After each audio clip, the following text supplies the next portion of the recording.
Bonjour à vous mes belles âmes, mes belles lumières, je suis ravie de vous retrouver pour cette guidance du mois de mai, notamment pour le signe astrologique et l'ascendant en Vierge. J'espère que vous allez bien, j'imagine que vous attendez avec impatience d'en savoir un peu plus sur les énergies qui vont vous entourer. En tous les cas, j'ai changé de cadre, j'avais envie d'un petit changement pour moi et vous. Dites-moi si ça vous plaît, je verrai si je le retiens pour la suite. En tous les cas, on va commencer tout de suite vous concernant avec l'oracle de Gaïa pour savoir quelles sont les énergies qui vont vous entourer en particulier. Ok, bah ça commence fort, on en a deux. C'est assez rare, mais on va les prendre ensemble. Wow, bah écoutez, très beau, très très beau. Pourquoi? Parce qu'on nous parle de votre intuition, de votre élévation, de votre transformation au niveau spirituel, de votre écoute profonde par rapport à vos envies, vos besoins, mais également la connexion avec votre âme justement. Et là, on nous parle de voyage sacré. Donc c'est vous dire que vous continuez à cheminer sur votre chemin, il y a une transformation, vous vous élevez, vous ascensionnez finalement. Vous avez certainement retenu le meilleur de votre vie, de votre passé. Et il est peut-être question aussi de votre capacité à profiter de l'instant présent, l'ici et maintenant comme on l'appelle. Le fait aussi d'arriver à vous projeter, d'envisager un futur désirable, comme on le souhaite tous. Mais en tous les cas, ici, votre intuition elle va vraiment être très forte. Et je pense que c'est surtout ça qu'on va retenir. Il y a une belle transformation en cours et c'est ça, finalement, oui. Il y a cette connexion avec l'univers tout entier. Le fait de pouvoir être capable de trouver les solutions à vos problèmes, d'être vraiment sage et mature, spirituellement, encore une fois. C'est vraiment très beau. Vous voyez, il y a ce murmure du cœur qui vous souffle la vérité. Il y a véritablement ce fait de se respecter, d'écouter vraiment ses besoins, d'être capable de, encore une fois, savoir ce qui nous fait du bien et de respecter encore une fois ses valeurs, mais également de mettre un peu plus d'harmonie et d'équilibre dans sa vie pour le vivre pleinement. C'est un beau voyage qui s'en vient et il y a effectivement encore une fois cette connexion et surtout ce bel ancrage, cette élévation au niveau du chakra couronne. Il y a cette évolution vraiment ici et avec des témoignages d'amour. Vraiment, le cœur est au cœur de tout. Alors, on nous parle de famille, et peut-être que la famille aura quand même une importance majeure au niveau du mois de mai. Je ne sais pas si on parle ici simplement d'anniversaire à célébrer, ou s'il est vraiment quand même encore question d'en apprendre un peu plus sur les êtres qui vous entourent. En tous les cas, il y a bel et bien des belles énergies enveloppantes. Allez, on va continuer ici avec l'oracle des nombres, pour avoir un petit message supplémentaire. Ok, j'ai eu un pop-up. Et on nous parle d'autonomie. Alors, cette carte était sortie pour le précédent tirage, et notamment pour le lion. Donc, si vous êtes lion, ascendant vierge, je pense à une personne en particulier, là, on vous dit, l'autonomie est récompensée, elle fait partie de ta vie, et c'est quelque chose de très fort et une belle ressource, finalement. Donc, l'autonomie ici, elle nous parle évidemment d'indépendance, le fait qu'on se présente multipotentiel, qu'on est capable de faire beaucoup pour soi, pour les autres, qu'on est certainement déjà vu comme une personne de référence, comme un mentor, un bel influenceur, mais en tous les cas, cette autonomie-là, elle est précieuse. Alors, est-ce que ce murmure du cœur et cette intuition fait en sorte que vous savez ce que vous avez besoin de réaliser ou de faire pour atteindre vos objectifs? En tous les cas, c'est avec l'autonomie où l'autonomie a été révélée ainsi. Alors, cette autonomie, elle nous parle aussi de liberté. Le fait de reprendre sa liberté, c'est le fait de se déconditionner, le fait de s'écouter, le fait de s'extirper du conditionnement de la société pour vivre dans la joie, dans l'épanouissement. Donc ça pourrait aussi nous parler de bonheur. Le fait d'être l'acteur de sa vie, mais la belle vie. Vous voyez un peu? Allez, je continue avec l'oracle de la triade pour en savoir un peu plus vous concernant. C'est vraiment très beau, hein. Franchement, à chaque fois que je fais les tirages mensuels, j'ai vraiment des signes qui s'en sortent très bien. Et là, vous faites partie des personnes qui sont bien vues, bien entourées. Et en même temps, on a quand même une carte bizarre qui nous parle de pénitence. Alors ici, il semblerait que vous êtes quand même volontaire de base. Vous avez envie de bien faire, mais vous vous sentez mal. Il y a un malaise. Alors un malaise par rapport à quoi? Par rapport à quelque chose que vous n'avez pas encore atteint, par rapport à quelque chose que vous n'arrivez pas à atteindre. Alors même si on parle d'autonomie et du fait que vous êtes capable de beaucoup, ne vous en tenez pas au fait de tout devoir faire vous-même. Si vous avez besoin de conseils, si vous avez besoin d'être éclairé, d'être aiguillé, faites appel à la fois à des personnes bienveillantes qui font partie de votre entourage et qui pourraient avoir déjà vécu ce que vous avez à vivre, de manière à lever un frein ou un blocage, mais également remettez-vous-en à l'énergie bienveillante du ciel et notamment des anges. Demandez d'avoir des éclaircissements notamment par le biais de l'intuition, pour arriver à développer les choses, pour aller dépasser des situations. La pénitence ici, elle nous parle du fait que vous pourriez vous sentir aussi coupable de quelque chose. Ça pourrait avoir un sens par rapport au passé. Je le ressens comme ça. Pas forcément quelque chose de récent, mais quelque chose qui tourne par rapport à quelque chose que vous n'auriez pas fait.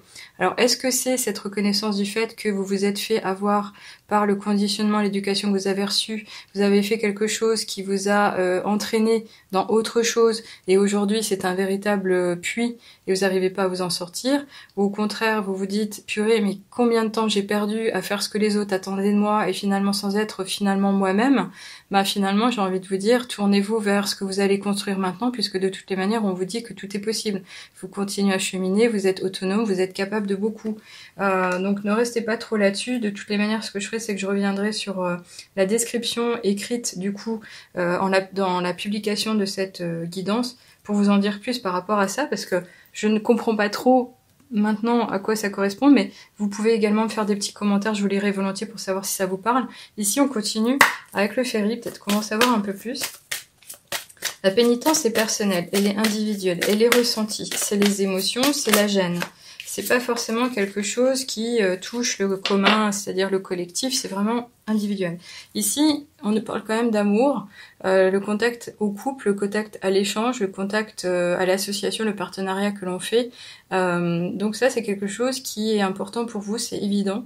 Donc est-ce que cette pénitence ici, vous la vivez par rapport à une personne avec qui vous aspirez de vivre votre quotidien, ou une personne avec qui vous vivez déjà en couple, que ça soit physiquement intense à 100% ou à distance?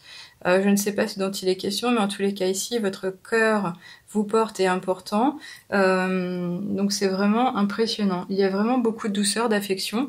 Alors est-ce que ce témoignage ici pourrait être porteur, c'est-à-dire finalement vous contenter ou vous rassurer et lever la pénitence, ou est-ce que c'est cette pénitence-là qui finalement est réveillée par l'accord amoureux, la relation de cœur que vous avez? Je ne sais pas dire, mais en tous les cas on parle quand même d'amour à deux, donc c'est véritablement ce duo. Je l'ai posé ici au niveau de la carte de la famille, on nous parlait de voyage sacré, donc on pourrait parler de l'engagement de vie à deux, vraiment.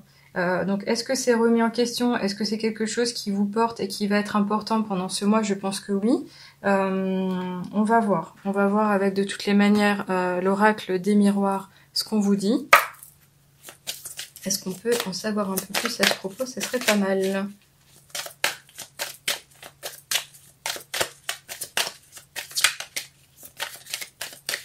Allez, une petite carte.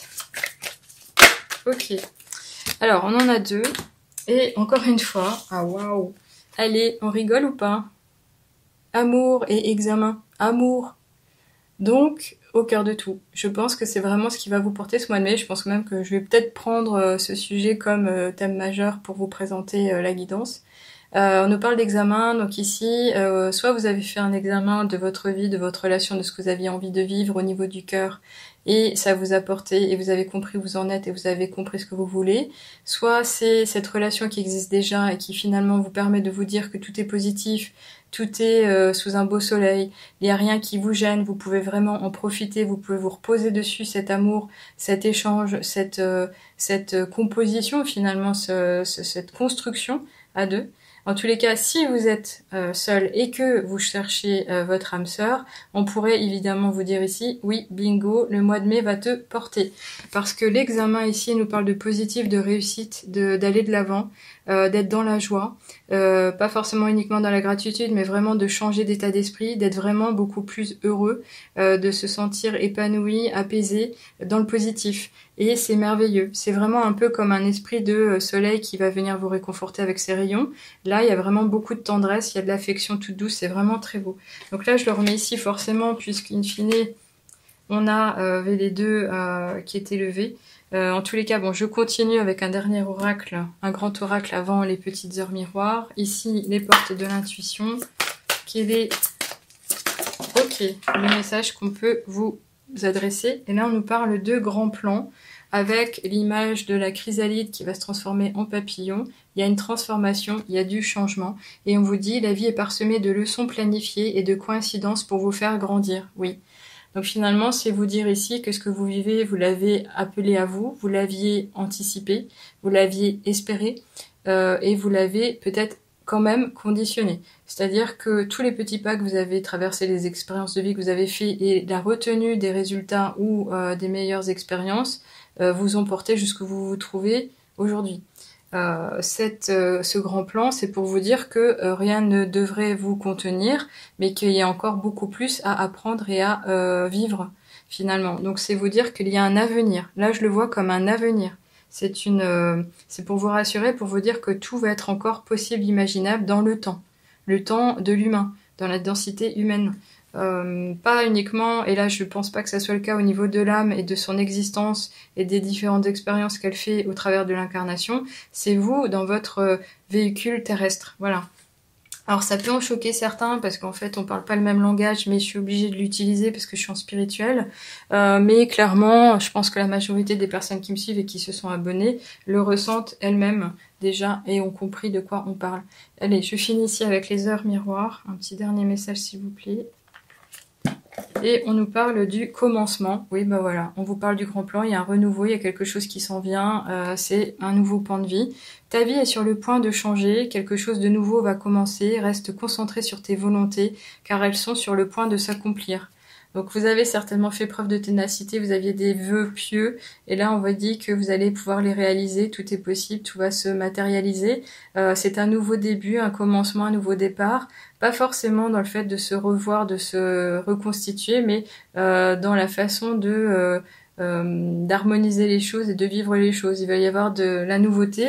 Ça peut être en termes matériels, en termes relationnels, ça peut être en termes professionnels.